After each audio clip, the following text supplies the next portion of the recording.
Welcome, fellow explorers, to The Deep Dive, your shortcut to becoming incredibly well-informed, packed with surprising facts, and just enough humor to keep you hooked.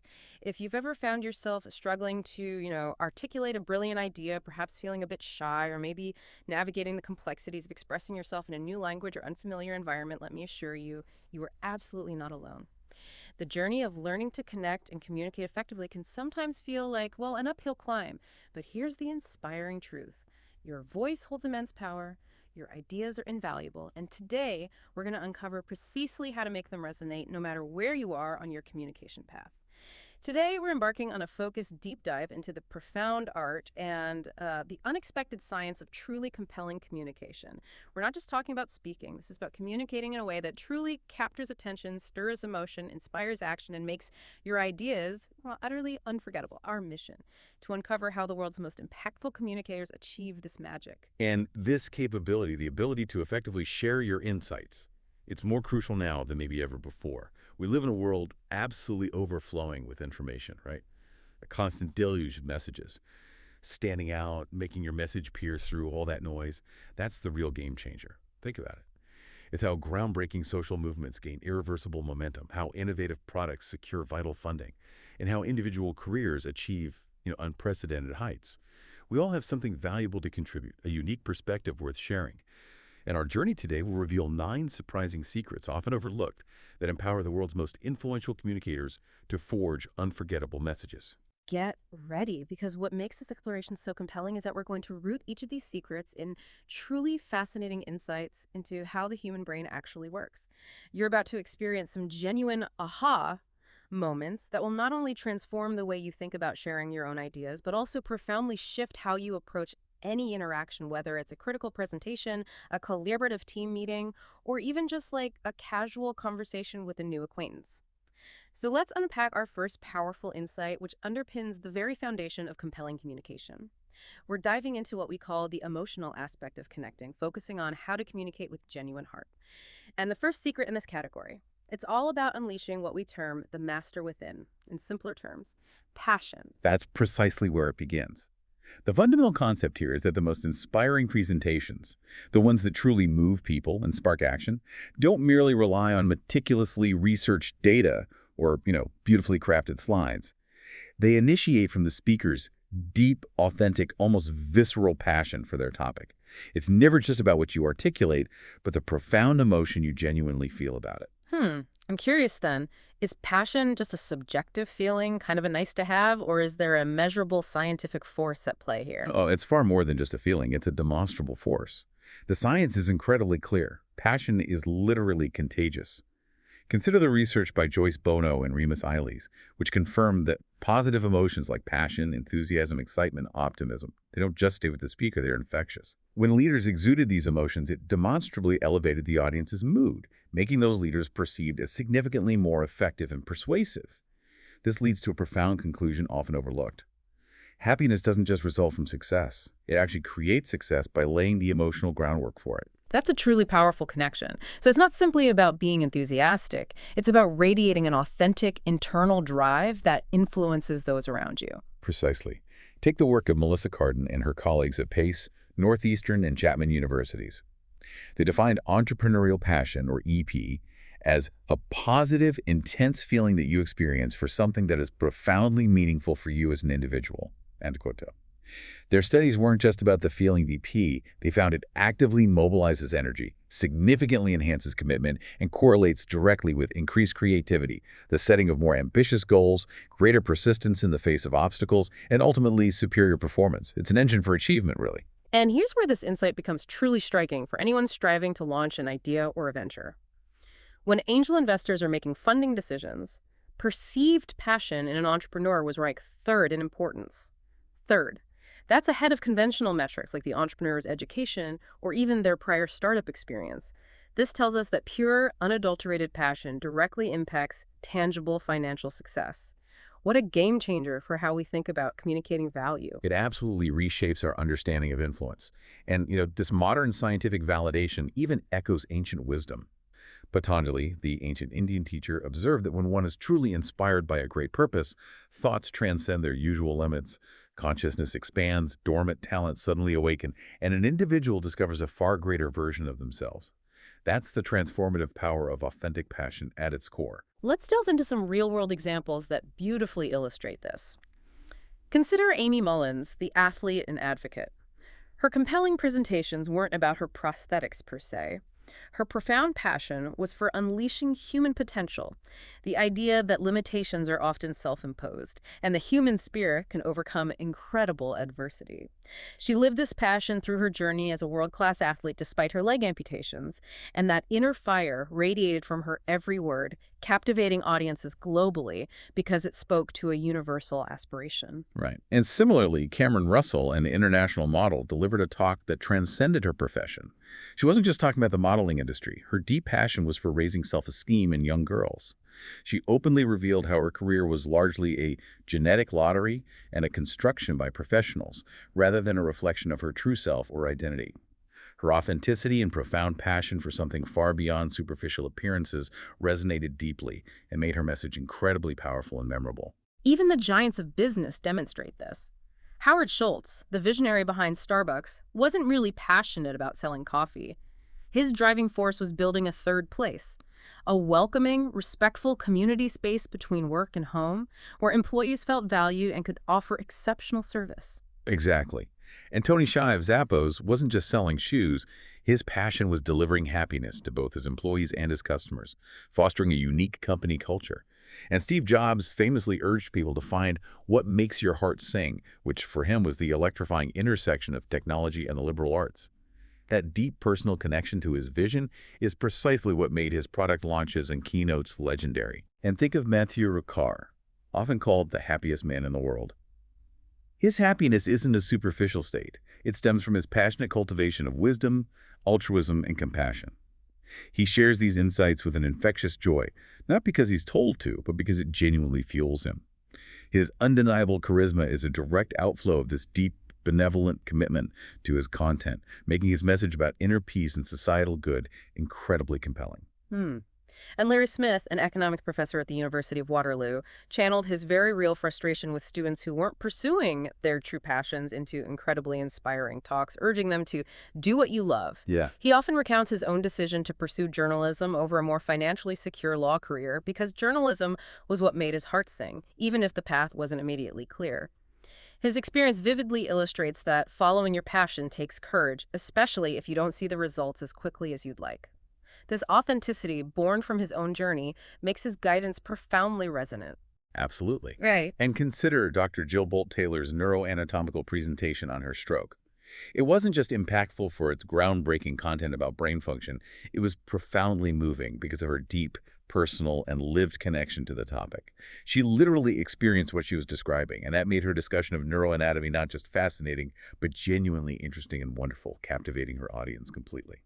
Richard Branson, the founder of Virgin Group, is famous for hiring people with the Virgin attitude, positive, enthusiastic, and great communicators because they are passionate about their work and the brand. As St. John concisely put it, Tedsters do it for love, they don't do it for money. This intrinsic motivation fuels an entirely different level of commitment and communication. Yeah, and sometimes passion is even forged in the crucible of failure. Ernesto Ceroli, the economic development expert, learned a crucial lesson when his initially passionate but ultimately failed efforts to help Zambian villagers grow tomatoes led him to the profound realization that he needed to shut up and listen to truly understand their needs. His underlying passion for helping was ultimately redirected and amplified by this pivotal learning experience, underscoring the importance of humble understanding. So if there's one immediate action you can take from this insight, it's this. Before you even begin to craft your message, truly connect with what genuinely fires you up about your topic. Take a moment and ask yourself, what makes my heart sing about this subject? This authentic internal connection isn't just a warm feeling, it's the spark that will make your message come alive for your audience, regardless of the topic or who you're speaking to. Building on that essential emotional foundation, our second profound insight is, master the art of storytelling. Stories, whether short anecdotes or epic narratives, are simply the ultimate tool of persuasion. They allow you to reach not just the logical minds of your audience, but also their very hearts. And this isn't just, anecdotal wisdom. There's incredibly compelling neuroscience behind it. Brain scans, specifically fMRI, reveal that when you present information through dry facts or bullet points, primarily only the language processing centers of the brain light up. But when you tell a story, it stimulates and engages the entire human brain, the language, sensory, visual, and even motor areas. It's a holistic experience for the listener's brain. The entire brain. And here's where it gets truly extraordinary. Yuri Hassan's groundbreaking research at the Princeton Neuroscience Institute explores what he terms brain-to-brain coupling.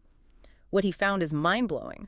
When a speaker tells a vivid story, their brain activity in areas like the insula, which processes emotions, or the frontal cortex, responsible for higher thought, actually syncs up with the listener's brain. Syncs up. It's as if your emotions and thoughts are literally being planted directly into the listener's brain, creating an incredibly deep, shared connection and understanding. Wow. This synchronized brain activity has profound implications. It makes it significantly more likely that the audience will not only genuinely agree with the speaker's perspective, but also, crucially, remember the information far more effectively for much longer. It's almost as if the listener experiences the story with you. Dale Carnegie, the communication pioneer, intuitively understood this power of narrative nearly a century ago, and now modern science provides the undeniable proof. Look at Brian Stevenson, the civil rights attorney and founder of the Equal Justice Initiative. His TED Talk, which famously received the longest-standing ovation in TED history, dedicated a remarkable 65% of its 18 minutes to telling stories. He masterfully wove each narrative, often personal and deeply moving, into a central theme of identity and justice. He uses storytelling as a powerful tool to break down resistance and build empathy, even with audiences who might initially be inclined to disagree with his perspectives. That's right. His opening story about his grandmother's simple promise to love mom, do the right thing, and never drink alcohol touched hearts long before his broader legal arguments engaged minds. Even Brené Brown, a rigorous academic researcher known for her work on vulnerability and courage, has embraced the label storyteller. As she so beautifully articulated, maybe stories are just data with a soul. This encapsulates a vital truth for all of us, especially in professional contexts. Whether we realize it or not, we're all storytellers in business, constantly narrating the story of a product, a brand, a vision, or even ourselves. And stories don't just convey facts. They illustrate complex ideas with a visceral impact. Dan Ariely, a professor at Duke University specializing in behavioral economics, used his deeply personal and painful story of being severely burned and the surprising, counterintuitive experience of nurses wrongly removing his bandages to illustrate predictably irrational decisions. The vivid, unexpected outcome of his story made his academic point about pain and duration incredibly memorable and relatable. Yeah, personal stories carry immense weight.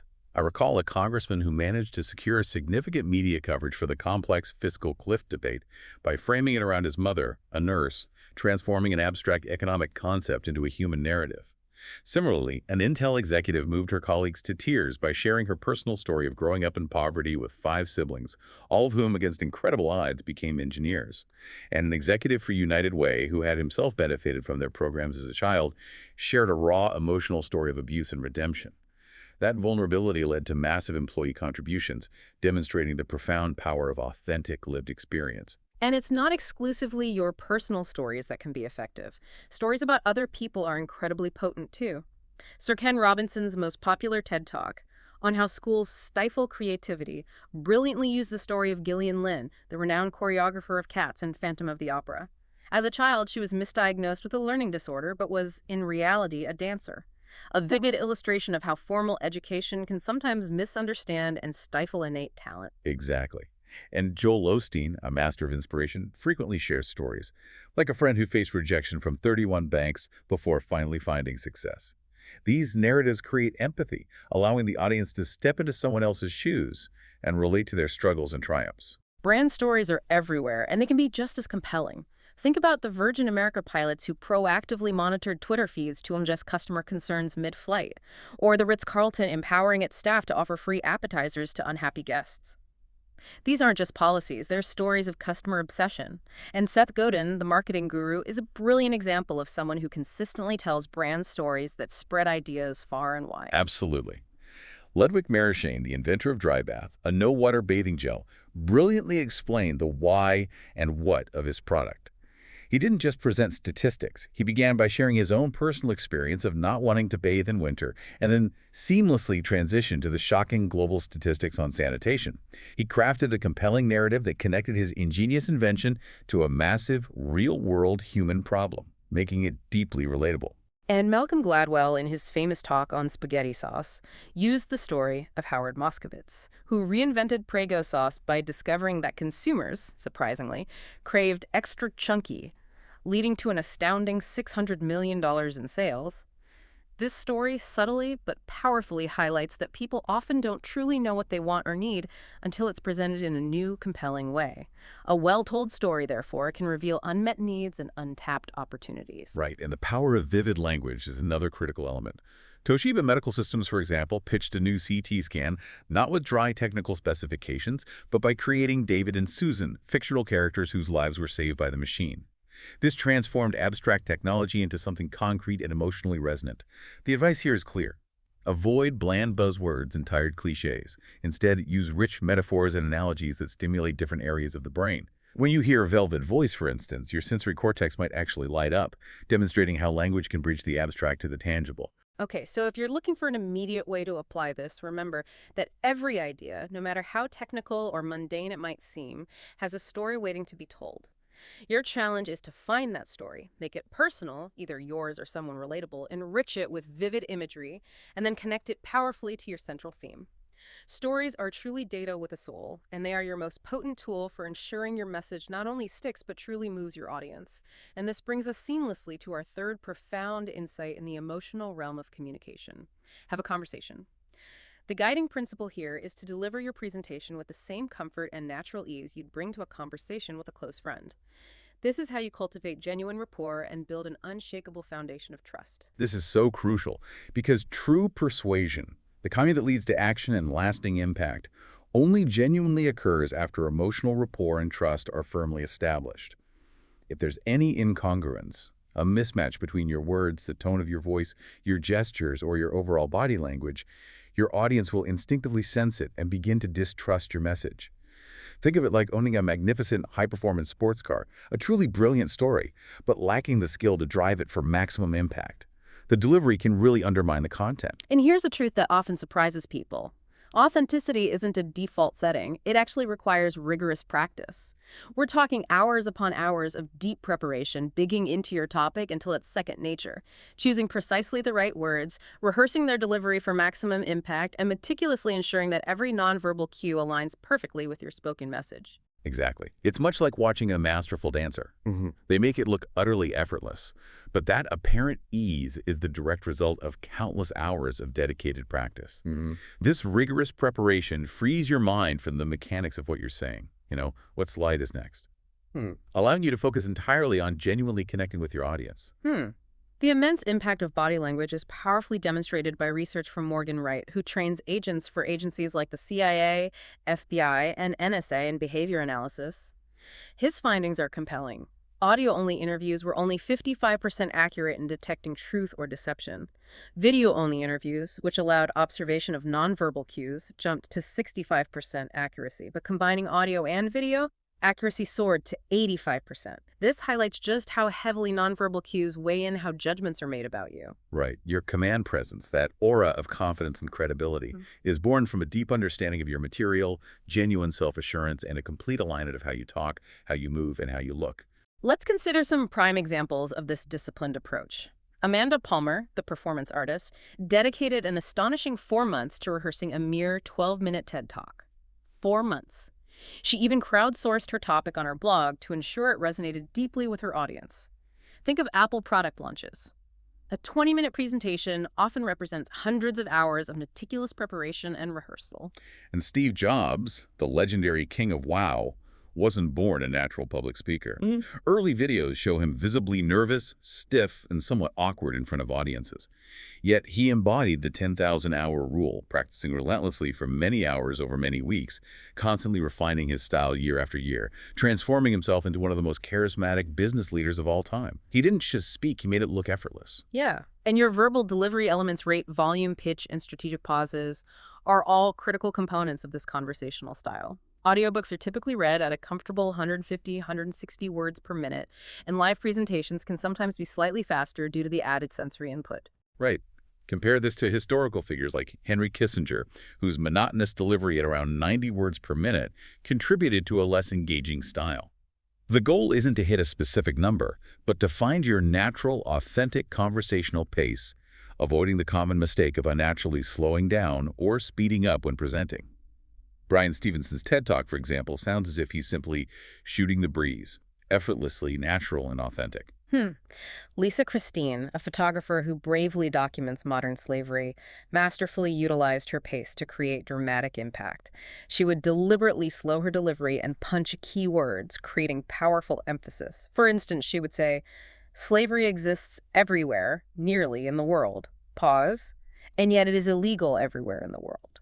She even subtly closed her eyes at moments to convey profound emotion, ensuring her crucial information landed with maximum resonance. And Dr. Jill Bolt Taylor, to achieve her now famous natural, animated, and profoundly conversational delivery, rehearsed her presentations an astonishing 200 times. 200 times. Yeah.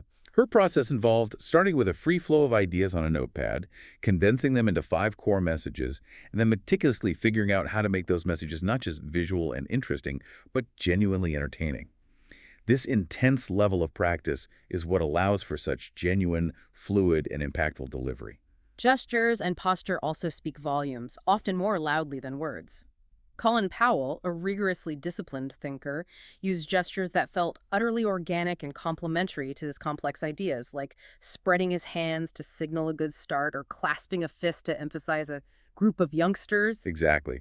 Ernesto Ciroli, during his talk, used expansive gestures, a small circle for an Italian tomato expanding to a large one for a Zambian tomato, and vivid facial expressions to convey shock and surprise, effectively communicating even without words. Former Michigan Governor Jennifer Granholm offers a masterclass in the eager nonverbal style, which social scientists have identified as highly persuasive for increasing the perceived attractiveness of a request or offer. Her animated, broad, and open movements, with hands projected outward and a forward-leaning posture, powerfully conveyed her commitment to her clean energy proposals, making her appear not just confident, but genuinely invested. And simply adjusting your posture can make a significant difference. A 2009 study revealed that simply sitting straight, rather than slouching, increased self-favorable evaluations in mock job applications. Standing tall doesn't just make you look confident, it genuinely helps you feel more confident. It's also vital to address common body language pitfalls. Fidgeting, for instance, often communicates a lack of competence or control. Larry Ellison, the CEO of Oracle, was reportedly influenced against an executive by their fidgeting during a presentation, even though the problem being discussed was under control. The simple fix: move with purpose. Record yourself to identify and eliminate any useless, distracting movements. Right. And similarly, standing rigidly makes you appear disengaged and perhaps even boring. Instead, allow yourself to walk, move, and work the room, remembering that genuine conversations are fluid, not stiff or static. And finally, Amy Cuddy's impactful research on power posing, her famous "fake it till you make it" or "fake it till you become it" theory. Her work demonstrates that adopting expansive, confident postures, like stretching your arms out wide for just 2 minutes, can measurably increase testosterone and lower cortisol, leading you to feel more confident and assertive, even if you weren't feeling it internally before. And Cuddy's deeply personal story of recovering from a head injury powerfully illustrates how the act of projecting confidence can actually lead to truly becoming confident. Yeah, and don't underestimate the creative power of props to enhance your conversational delivery. Janine Shepard, a cross-country skier, masterfully used 5 chairs on stage as a poignant metaphor for the distinct chapters of her life after a devastating accident. As she described her new career as an aerobatic flying instructor, she literally stood up, representing her newfound freedom and strength. This created a tangible, kinesthetic connection to her narrative that deeply resonated with the audience. So, for your immediate application of this, commit to practicing your content so thoroughly that it becomes internalized. This isn't about memorization, it's about fluency. This mastery then frees you up to speak authentically, conversationally, and with genuine presence.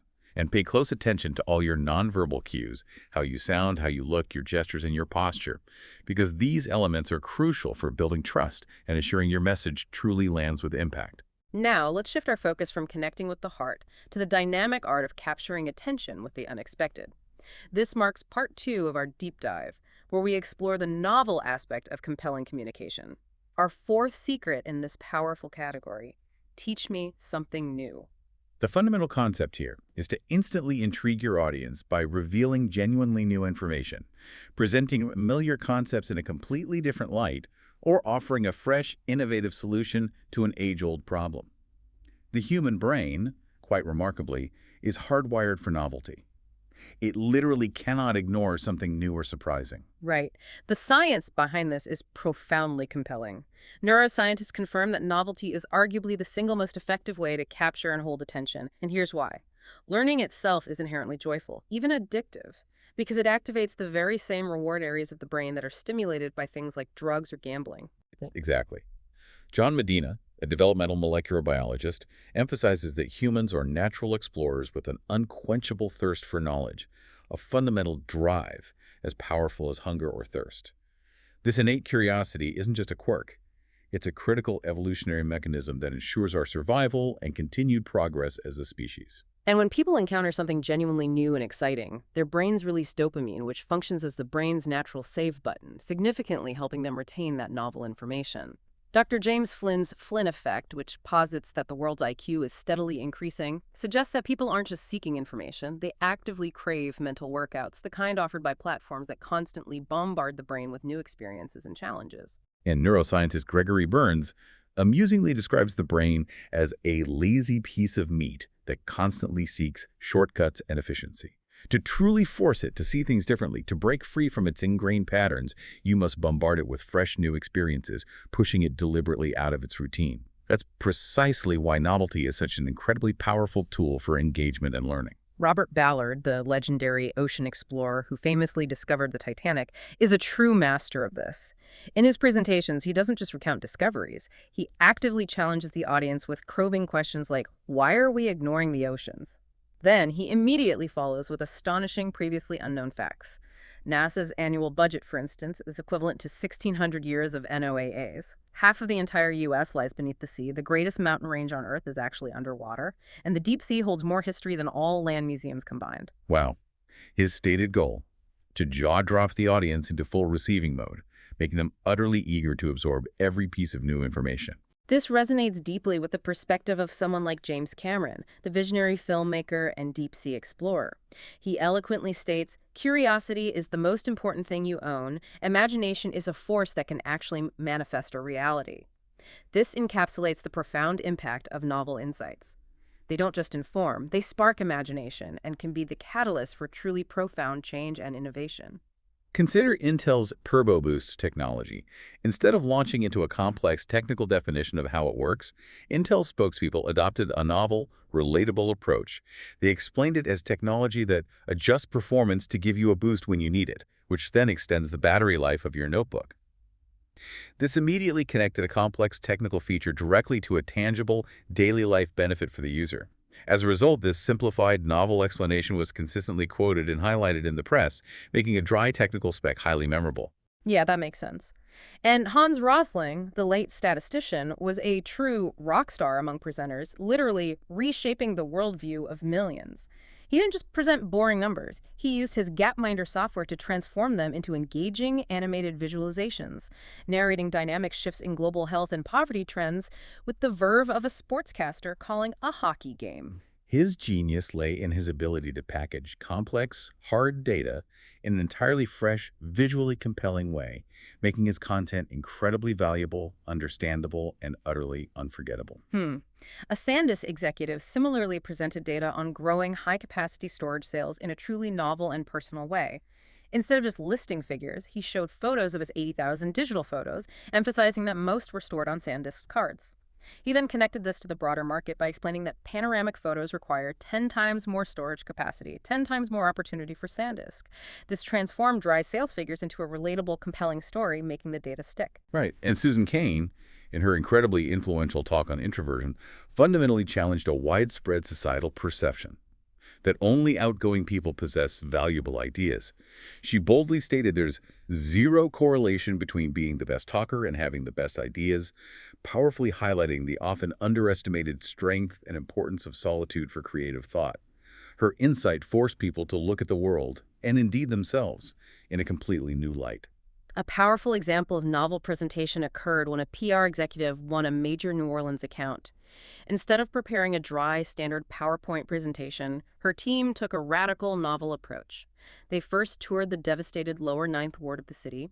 Then, during their pitch, they spoke passionately and from the heart about what they had personally witnessed, presenting their profound commitment to the city in an entirely unprecedented and deeply emotional way.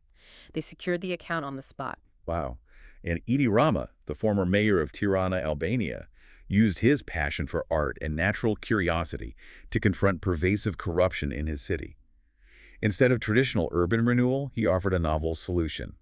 Painting drab, crime-ridden buildings in vibrant, joyful colors, he literally perceived the information differently, offering an artistic, unexpected antidote to a serious societal problem, demonstrating the power of fresh perspectives.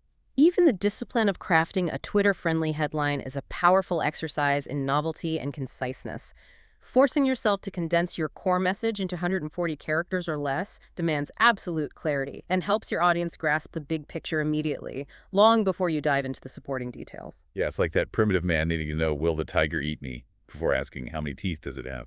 Right. The urgent novel insight comes first. Exactly. And Ben Saunders, the extraordinary Arctic explorer, framed his intense addiction to polar expeditions not as a masochistic pursuit, but as tasting life at the very edge of what's humanly possible. His novel way of expressing his drive powerfully inspired others to step away from what's comfortable and embrace their own personal edges, whatever those might be.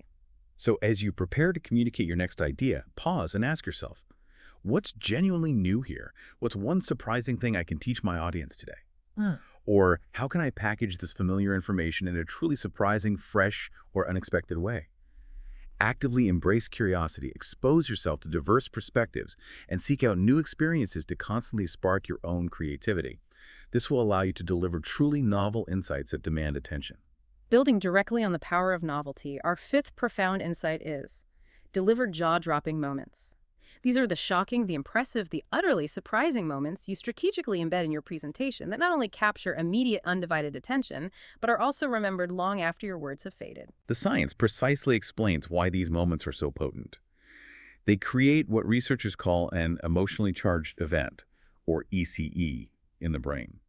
Rebecca Todd's research at the University of Toronto unequivocally shows that vivid, emotionally arousing events, whether positive or negative, are remembered with significantly greater clarity and detail, leading to what we commonly refer to as flashbulb memories. And there's a fascinating neural mechanism at play here. The amygdala, that part of your brain responsible for processing emotional importance, actually communicates directly with the visual cortex, literally ramping up its activity.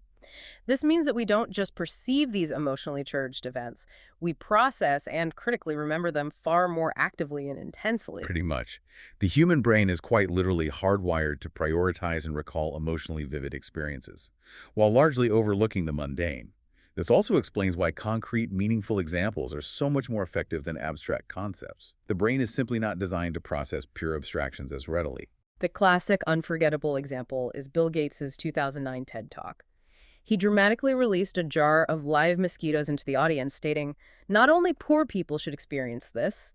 This moment occupied less than 5% of his entire presentation, yet it remains the single most remembered part of his talk, going instantly viral.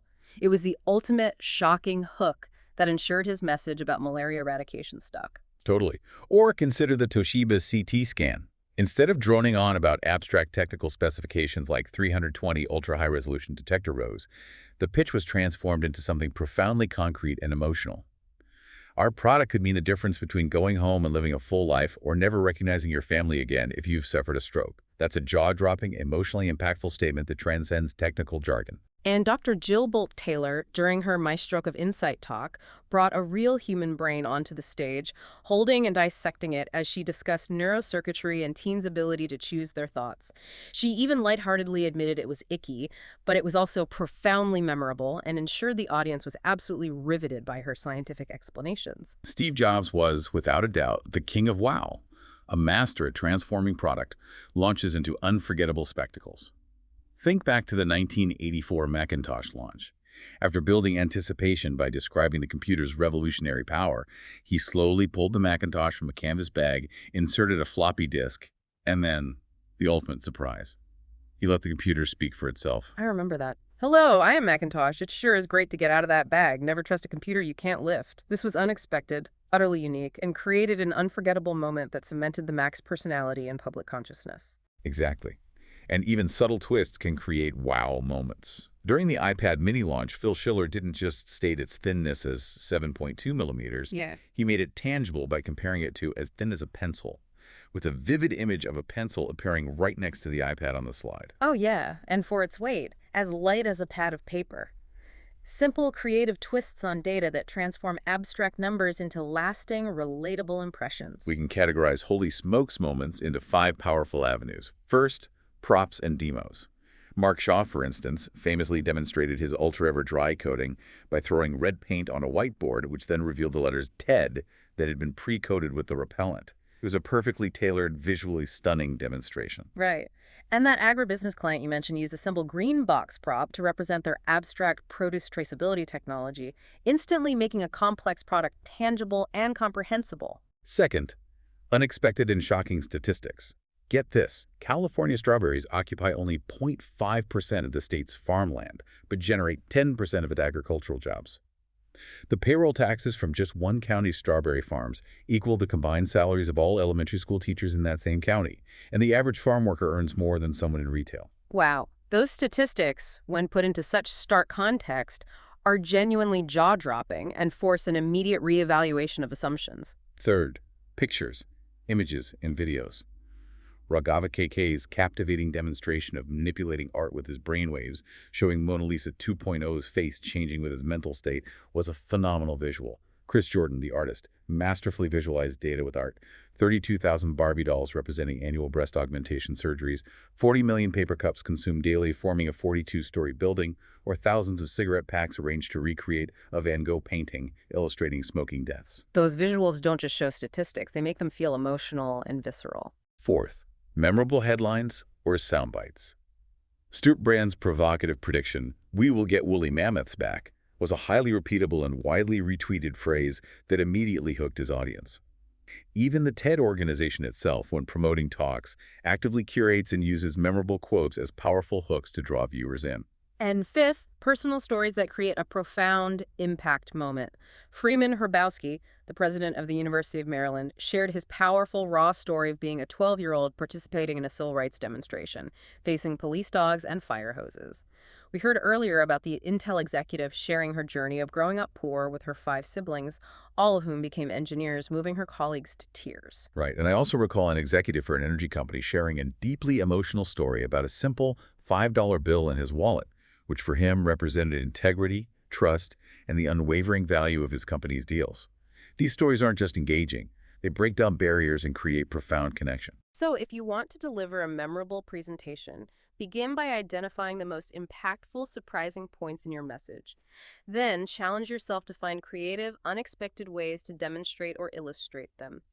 Prioritize concrete examples, innovative visuals, and deeply personal anecdotes to craft those holy smokes moments that resonate emotionally and become instantly unforgettable for your audience. Following up on those powerful, attention-grabbing moments, our 6th profound insight for compelling communication is lighten up. Humor. The fundamental concept here is to artfully inject genuine humor into your communication. This isn't about being a comedian. It's about strategically lowering audience defenses, enhancing your likability, and making your audience significantly more receptive to your message. Scientifically, humor is an incredibly potent tool. It effectively lowers psychological barriers, making your audience more open and vulnerable to persuasion. It also significantly boosts your likability, which in turn fosters trust and increases the willingness of people to engage with you, collaborate, or do business.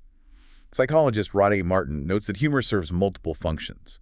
It can reinforce your status, act as an ingratiation tactic to help you gain acceptance, and, crucially, it strengthens group cohesion through affect induction, meaning it transmits positive emotional information and activates similar positive emotions in others, fostering a shared positive experience. And there's compelling evidence that it correlates with tangible success. Fabio Cella's Harvard Business Review study found that outstanding executives used humor more than twice as often as average executives, like 17.8 times per hour versus 7.5 times per hour, and this frequency correlated positively with higher bonuses. Yeah, it suggests that the skillful use of humor is a strong indicator of high emotional intelligence and adaptability. Beyond that, humor also provides a much-needed mental break, especially when you're discussing complex, challenging, or emotionally heavy topics, allowing your audience to re-engage with refreshed minds. Sir Ken Robinson's Schools Kill Creativity is famously the most popular TED Talk of all time, and a significant part of its success lies in his masterful blend of humor and novelty. His opening joke, if you're at a dinner party and you say you work in education, actually you're not often at dinner parties, frankly, if you work in education, immediately broke the ice and elicited genuine laughs. Right. He followed with other gentle, artful observations, like a professor seemingly using their body as mere transport for their head. His humor was seamlessly woven into his profound narrative, making his challenging message about educational reform far more palatable and memorable. Now, here's a critical distinction often missed. Most successful TED speakers do not tell jokes. Unless you are a seasoned professional comedian with years of practice perfecting your timing and delivery, like Jerry Seinfeld, who famously spent 2 years refining a single Pop-Tart joke, attempting a traditional joke often falls flat, feels inauthentic, and can even alienate your audience. Exactly. Instead, your aim should be for natural, authentic, organic humor that arises from your content or your personality. So how do we do that? Well, there are 5 incredibly effective ways to add genuine humor without resorting to formal jokes.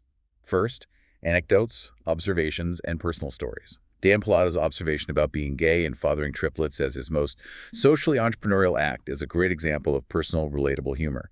Sir Ken Robinson frequently used personal stories about his son or wife that subtly elicited laughs. The key is to start small, perhaps with a gentle smile or chuckle from the audience, rather than aiming for a huge, show-stopping laugh right away. Okay. Second, analogies and metaphors. Bono, with his self-deprecating humor, famously quipped about an Englishman asking an Irishman to be succinct. Danny Hillis humorously compared internet experts to economists or weathermen, always making predictions, rarely perfectly right. Huh. Jonathan Haidt powerfully likened Congress without strong human relationships to a car without motor oil, a vivid and humorous analogy. Richard Wilkinson provocatively suggested that Americans who truly desired the American dream should perhaps go to Denmark. Woo, edgy. And Intel cleverly used the analogy of 40 zettabytes of data being 57 times more data than every grain of sand in the world to convey immense scale with a touch of whimsy. Third, quotes. Carmen Agrediti, the storyteller, once quoted her mother with a wonderfully humorous and relatable line. I gave shame up with pantyhose, they're both too binding. Rory Bremner, the satirist, famously delivered a humorous jab at a mortgage banker's quote just before the financial crisis, using it to highlight financial absurdity. And John McWhorter's talk on the evolution of texting language cleverly used a series of historical quotes from past centuries that criticized youth language, making the audience laugh at their own preconceived notions about language decay and proving that such critiques are nothing new. Fourth, video. Kevin Alaka, YouTube's trends manager, masterfully used short, silly viral videos like The Man in Ecstasy Over a Rainbow or the Friday Song to break up statistics and inject humor into his insights on virality. Showing a comedian testing limits at an Apple store or a woman dancing joyfully to iPod music brings humor and lightness to a presentation without requiring the speaker to be funny themselves. The visual itself carries the humorous punch. Exactly. And fifth, photos. Enrique, during his 2009 talk on the economy, used a simple black slide ominously titled The Economy to brilliantly elicit laughter from an audience acutely aware of the grim financial mood. He later used a photo of people in a swimming pool with a radio's power cord dangling in the water as a witty metaphor for leverage in the economy. And a provocative photo of a naked Santa Claus was used to illustrate unchecked government spending. These visuals make complex or sensitive topics easier to grasp and remember, often with an added layer of unexpected humor. Even the Ritz-Carlton's charming Joshi the Giraffe story, enhanced by photos of Joshi enjoying the resort, creates natural, authentic, heartwarming humor. Right. Rose George, a journalist who tackles the incredibly difficult and often uncomfortable topic of global sanitation, masterfully blends humor, shock, and sobering statistics to make her subject palatable and engaging. She might start with a funny stock photo of diarrhea, a woman grimacing by a toilet, which initially elicits a chuckle. But then she immediately follows with a truly shocking photograph of Maria Sali, a baby who tragically died from it, instantly driving home the profound seriousness. Wow, that's powerful juxtaposition. Her ability to artfully bring humor to such a challenging topic proves that if she can do it, you can certainly find opportunities to lighten up your own subject matter. Absolutely. And think of Stephen Hawking. Despite his profound physical limitations, his disarming sense of humor was legendary. He'd make complex theories accessible with a dry wit, like when he debunked alien visitations by asking, why would they appear only to cranks and weirdos? His remarkable levity made audiences comfortable and helped them engage with even the most abstract scientific concepts. So, your practical key takeaway here is this. Don't strive to be a stand-up comedian. That's rarely the goal. Instead, actively seek out natural, authentic opportunities for humor within your existing material. This could be through personal anecdotes that reveal a human moment, clever comparisons that spark a new perspective, well-chosen, relevant quotes, or engaging photos and videos that carry the humorous punch. Incorporating genuine humor makes your message more palatable, significantly more memorable, and you, as the communicator, profoundly more likable. Now we transition into part 3 of our deep dive, where the focus shifts entirely to making your ideas truly memorable, ensuring they not only resonate but genuinely stick with your audience long after you finish speaking. Our 7th secret in this realm: stick to the 18-minute rule. This seemingly simple concept suggests that concise presentations are overwhelmingly more impactful, with 18 minutes identified as the Goldilocks zone for capturing and critically retaining audience attention. Yeah, Chris Anderson, the curator of TED, eloquently articulates this philosophy. He notes that 18 minutes is long enough to be serious and short enough to hold people's attention.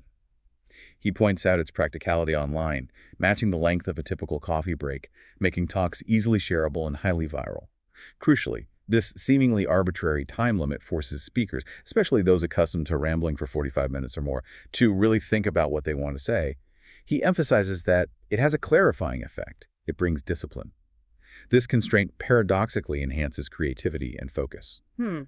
This principle is strongly supported by neuroscience. Dr. Paul King's research on state anxiety and listening performance reveals a fundamental truth. Listening is both physically and mentally exhausting. The continuous accumulation of information creates what he calls cognitive backlog, which in turn significantly increases anxiety and frustration in the listener. Exactly. This explains why overly long presentations inevitably lead to people dropping it all. Their brains simply become overloaded and shut down. Instead, shorter, repeated exposures to information are demonstrably more effective for long-term memory retention than attempting to cram too much in at once. Think of the human brain as a highly efficient yet energy-hungry processor.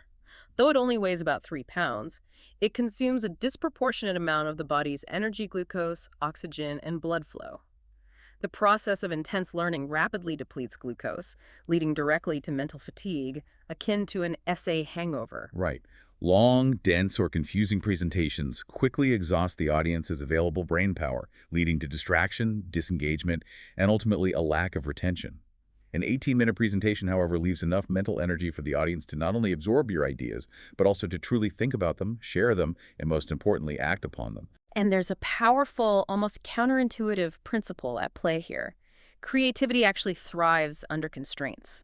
Matthew May, in his Laws of Subtraction, argues that limitations and boundaries, like a strict 18-minute time limit, don't stifle.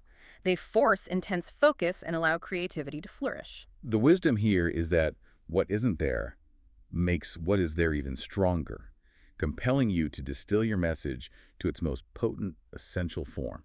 Larry Smith, the University of Waterloo professor we mentioned earlier, provides a compelling testament to this rule. He successfully condensed his usual 3-hour university lectures into a punchy 15-minute TEDx talk, which has now been viewed over 1.5 million times. This single example powerfully underscores the immense impact and reach of conciseness. Wow. And a vital tool for achieving this conciseness and memorability is what's known as the rule of 3. Research consistently shows that people remember 3 distinct pieces of information exceptionally well. If you introduce more, retention drops off significantly. 3. Okay. This ancient rhetorical technique isn't new. It pervades successful communication and culture, from the timeless life, liberty, and the pursuit of happiness, to classic fairy tales like The 3 Little Pigs, Newton's 3 laws of motion, or even the 3 primary colors. Dr. Jill Bolt Taylor, for her wildly popular 18-minute My Stroke of Insight talk, masterfully structured it into 3 distinct, manageable 6-minute parts. This segmented approach made it significantly easier for her to deliver with precision and for the audience to follow, digest, and ultimately retain the complex information.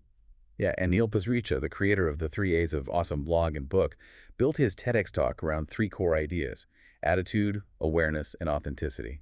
This elegant simplicity made his message resonate profoundly. While George Miller's classic 1956 research on the magical number 7 plus or minus 2 suggested that humans could remember about 7 items in short-term memory, a principle that influenced things like 7-digit phone numbers, contemporary cognitive science suggests the number of chunks or distinct ideas we can truly hold in immediate memory is actually closer to 3 or 4. Right. So that 3 or 4 number further reinforces the power of keeping your core messages compact.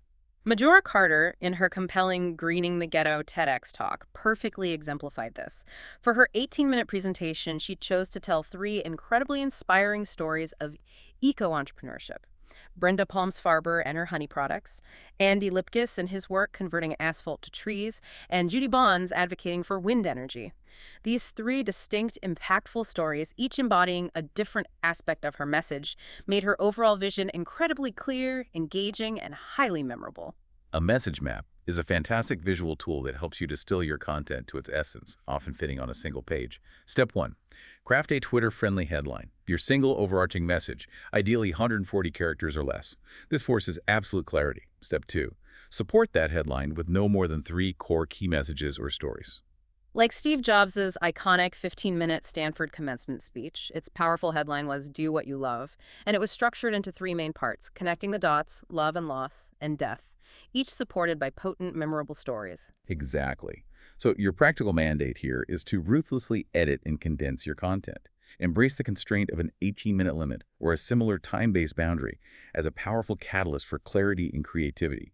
Structure your entire message around a single, central, memorable headline, supported by no more than 3 distinct key takeaways or compelling stories. This discipline will transform your communication. Moving forward, our 8th profound insight for making ideas truly stick is paint a mental picture with multisensory experiences. The fundamental concept here is to actively engage as many of your audience's senses as possible, sight, sound, even implied touch or taste, to create incredibly vivid mental pictures. This makes your message not just memorable, but deeply impactful and emotionally resonant. The science emphatically supports this. The human brain simply doesn't pay attention to boring, monochromatic information. It hungers for multisensory experiences. Dr. Richard Mayer from the University of California, Santa Barbara, conducted studies that consistently showed students exposed to multisensory environments, combining text, pictures, animation, and video, always exhibited more accurate recall than those who only heard or read the information. Alan Pivio's groundbreaking dual coding theory elegantly explains why this works. He posited that while visual and verbal information are processed and stored separately in our brains, concepts learned with accompanying pictures or visuals are encoded as both visual and verbal. This dual encoding makes them far more richly stamped in our brains, creating stronger memory traces and making them significantly easier to recall later. Ultimately, vision is often the dominant sense for memory formation. It's truly remarkable how the visual cortex of the brain often cannot distinguish between a real lived experience and a vividly imagined one.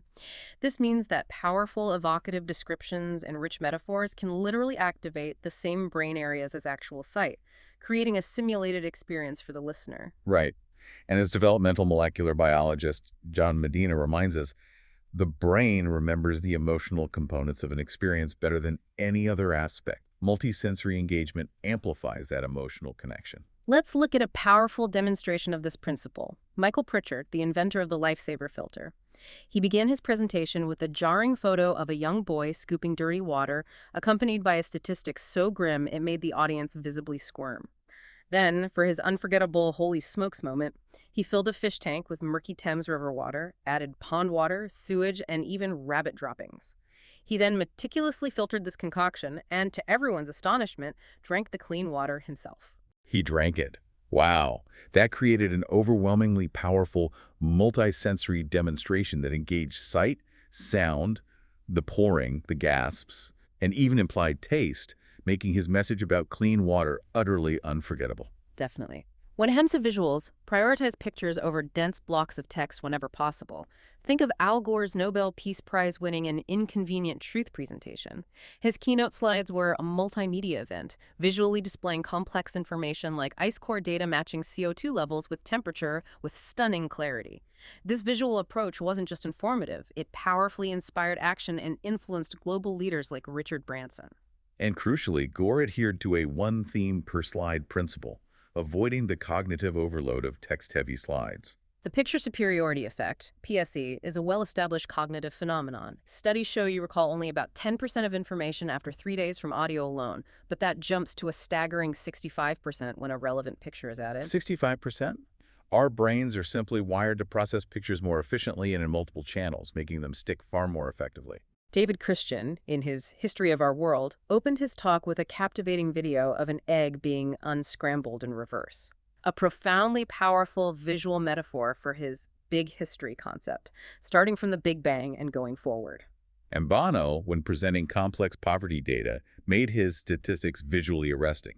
For example, he used a slide with only the text "extreme poverty halved" in large, bold font, immediately followed by poignant photographs of children whose lives had been saved, deeply engaging the audience's emotions through visual storytelling. Chris Jordan, the artist, created truly unforgettable art from shocking statistics. He visualized 32,000 Barbie dolls to represent the number of breast augmentation surgeries performed annually, and 40 million paper cups to illustrate daily consumption, forming a staggering 42-story building. He even created images of thousands of cigarette packs arranged to recreate a Van Gogh painting, visualizing smoking deaths. These visuals didn't just display numbers, they made statistics feel emotional and impactful. Even corporate giants like LinkedIn transitioned their marketing slides to TED-like slides with minimal text, no bullet points, and an abundance of powerful photographs and visuals, dramatically simplifying and clarifying their message for complex enterprise clients. For the auditory sense, consider Lisa Christine's modern slavery talk. Her evocative verbal descriptions: the air is thick with heat and dust, a cacophony of men coughing, enveloped in temperatures of 130 degrees. My camera became too hot to even touch. Painted incredibly vivid mental pictures for the audience, often preceding her powerful photographs and creating a strong visual imprint even before the image appeared. Janine Shepherd's raw emotional narrative of her devastating bike accident and her subsequent recovery, sucked in the cold mountain air, I could feel it burning my lungs. Then everything went black. Created a powerful auditory experience, connecting deeply and viscerally with listeners. And don't underestimate rhetorical devices like anaphora, the repetition of a word or phrase at the beginning of successive clauses. Think of Martin Luther King Jr.'s iconic "I Have a Dream" speech, or Bono's rhythmic facts like "people want to be free, and when they're free." Right, that rhythm. This technique doesn't just emphasize, it adds a rhythmic, stimulating auditory component that makes phrases incredibly memorable. Even someone like Roger Ebert, after losing his voice to cancer, delivered a remarkable TED Talk. He used a combination of a computer-generated voice and 3 other distinct human voices for his talk.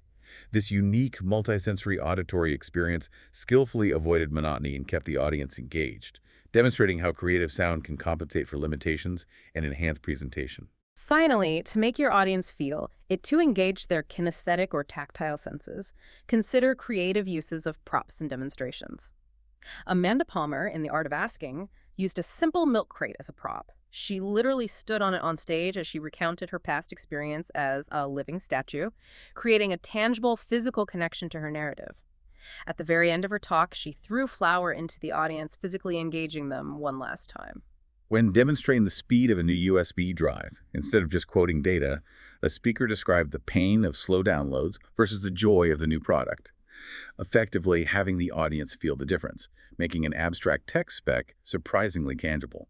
Elliot Crane, discussing chronic pain, used a feather and then a blowtorch to make the audience feel the difference between a gentle touch and burning pain, illustrating the experience of allodynia with a chilling clarity.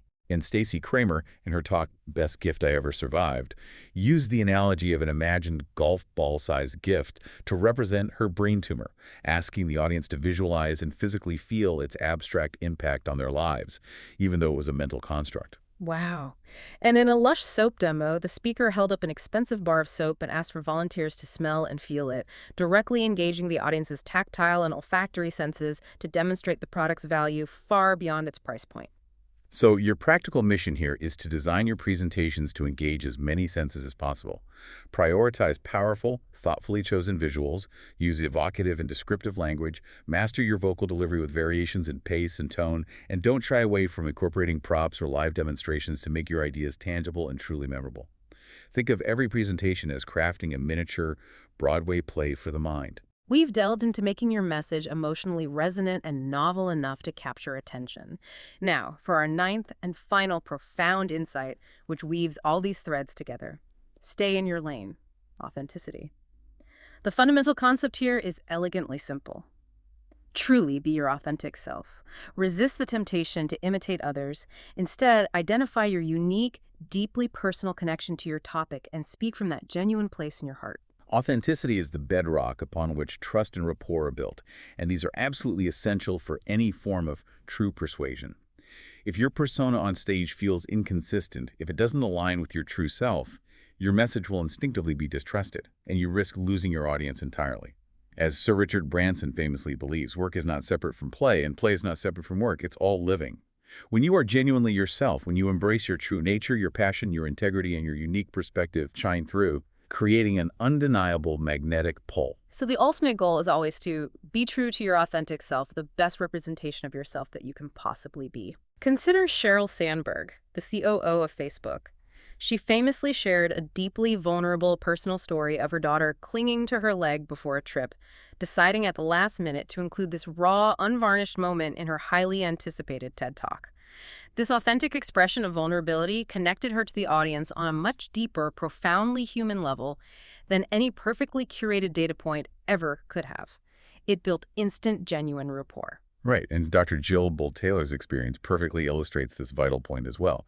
Just 1 week before her now iconic TED Talk, her best friend courageously told her that her prepared ending didn't work because it lacked vulnerability. Dr. Jill, despite the immense pressure, changed it, choosing to share her raw, emotional experience of finding nirvana during her stroke. This decision to hold a space for such vulnerability made her talk not just scientifically fascinating, but profoundly impactful and unforgettable. Even seasoned, highly successful professionals like Sir Richard Branson were not always natural public speakers. Early in his career, he admitted to being terrified, often mumbling incoherently due to nerves. Yet, he made a resolute commitment to improving, through relentless practice and, crucially, by learning to be himself, to speak with conviction and passion. Yeah, his advice, now a cornerstone of his success, is simple. Prepare, then take your time and relax. Speak from the heart.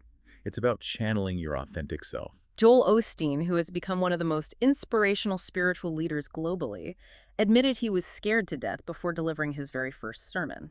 It took him a decade, delivering hundreds of sermons, to master his craft by truly being authentic, finding his own voice, and speaking from his genuine convictions. And Warren Buffett, one of the world's most successful investors, was so terrified of public speaking that he actively avoided classes in college.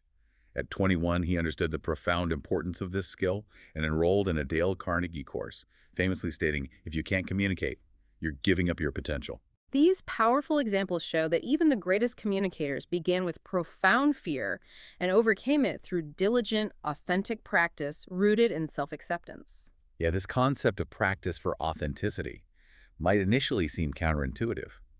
How can practice lead to something that feels natural? But it's crucial. Repetition frees your mind to tell your story in a way that is interesting, dynamic, and, more important, authentic.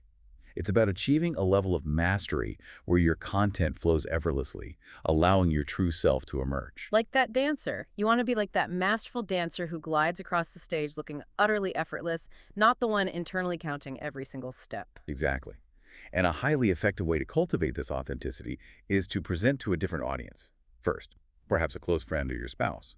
Practicing in a comfortable, trusting environment helps you let some of your real self come out, allowing your genuine personality to shine through. This relaxed authenticity can then be naturally translated to your more formal presentations, building confidence and presence. So, for your immediate and most important practical takeaway from this entire deep dive, your unique perspective, your personal experiences, and your genuine self are, without question, your greatest assets as a communicator. Invest the time, the intellectual and emotional energy in understanding your topic so deeply, so intimately, that you can speak about it from the heart, authentically and seemingly effortlessly. Don't waste energy trying to emulate anyone else. Instead, focus on being the absolute best, most compelling version of you. I have just taken a truly extensive deep dive into the powerful, often surprising secrets of compelling communication. We began by exploring how to unleash your authentic passion and master the ancient art of storytelling, creating profound connections with the heart of your audience. Right. Then we moved into the dynamic realm of capturing attention with the unexpected, learning how to teach something genuinely new, deliver unforgettable jaw-dropping moments, and skillfully lighten the mood with authentic humor. And finally, we covered the critical principles for making your ideas truly memorable by respecting your audience's cognitive load with conciseness, painting vivid, multisensory pictures that stick, and, perhaps most importantly, staying profoundly true to your authentic self. These aren't simply a collection of tricks or quick techniques. They are fundamental principles, deeply rooted in the very fabric of how we as human beings connect, understand, and remember information. Whether you are meticulously preparing for a significant presentation, striving to share an innovative idea with your colleagues, or simply aiming to express yourself more clearly and confidently in your everyday conversations, especially if you're navigating these waters in a language you're still mastering, these insights are incredibly, undeniably valuable. Yeah, your ideas truly matter, and now you are equipped with powerful science-backed tools to make them resonate. Absolutely. So as you reflect on what we've discussed today, I want you to ask yourself this provocative question.